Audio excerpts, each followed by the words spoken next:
जय भीम। और ओम सुधा जी का आदेश था, उनके आदेश पे आए हैं और उनका सम्मान होना चाहिए, क्योंकि दिल्ली में हम लोग भाषण ज्यादा करते हैं और काम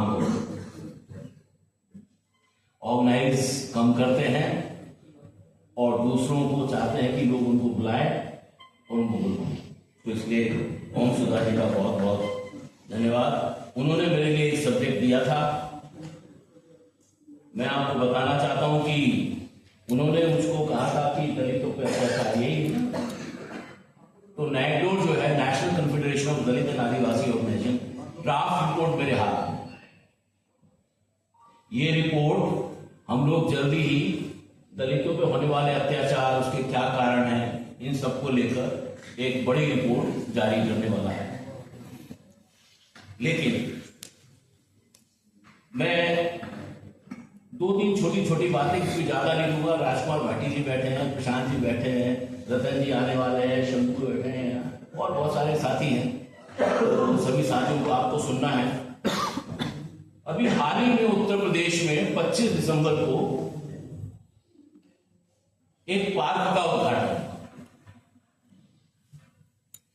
वो पार्क जो है मौजूदा सरकार की राजनीति और दर्शन का प्रतीक है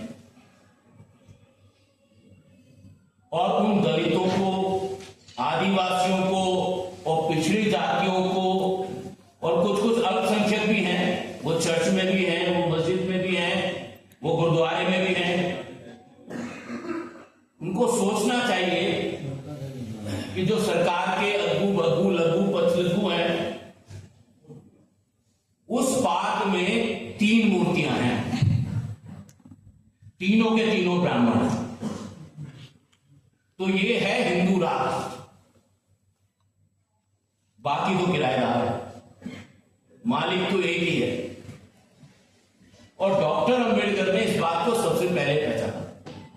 तो मैं बात यहां से इसलिए शुरू करना चाहता था, अगर अभी भी देश के दलितों, आदिवासियों, पिछड़ी जातियों और अल्पसंख्यकों को कोई शक है कि हिंदू राष्ट्र की विचारधारा ब्राह्मणवाद नहीं है, हिंदू धर्म का मालिक ब्राह्मण नहीं है, तो उन मूर्तियों को देखकर थोड़ा सी याददाश्त आ जाए। जहां तक दलितों पर अत्याचार हो,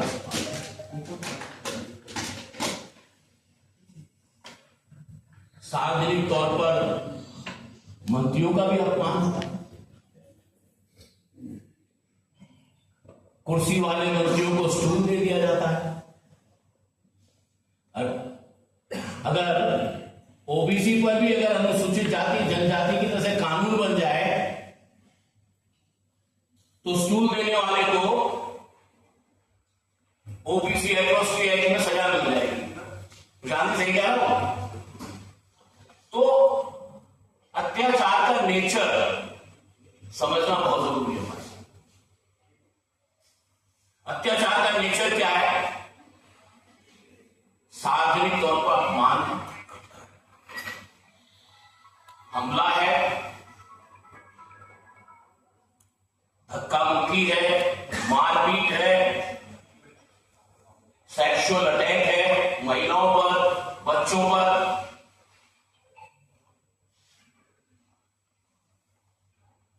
गांव देहात में या शहर में दलितों की, आदिवासियों की संपत्ति में कब्जा करना है।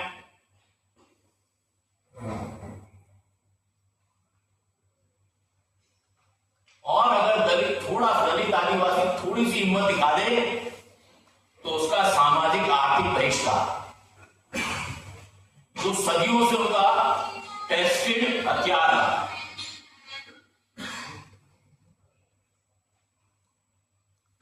पहले तो 8 घंटे की मजदूरी थी, दलितों के लिए तो 8 घंटे की मजदूरी कभी नहीं थी। जमींदार साहब 12 घंटे से पहले छोड़ते नहीं थे, उनका बस चले तो घर में बंधुआ रखते थे।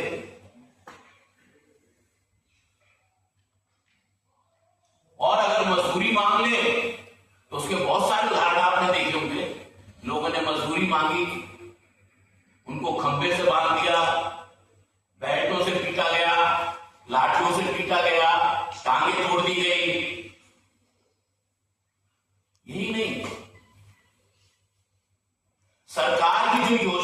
जिनका सरकार ढिंढोरा पीटती है, उसमें उनको रोजगार न देना, उसके उनको फायदे ना देना,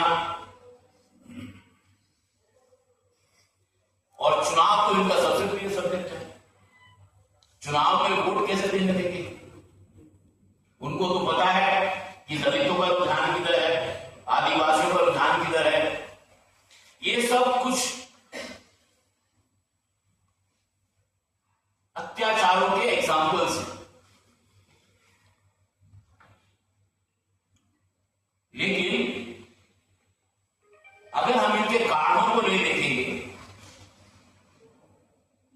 तो हम केवल सतही तौर पर इन चीजों का हल करेंगे। मैं एक चीज जरूर कहना चाहता हूं, खत्म करने से पहले, बहुत जल्दी खत्म करूंगा अपनी बात, मैं सवालों पर बात नहीं करूंगा, मैं सवाल नहीं उछालूंगा, मैं सवालों के हल पर बात करूंगा कि ये जो सदियों से उत्पीड़न है, जो सदियों का शोषण है, जो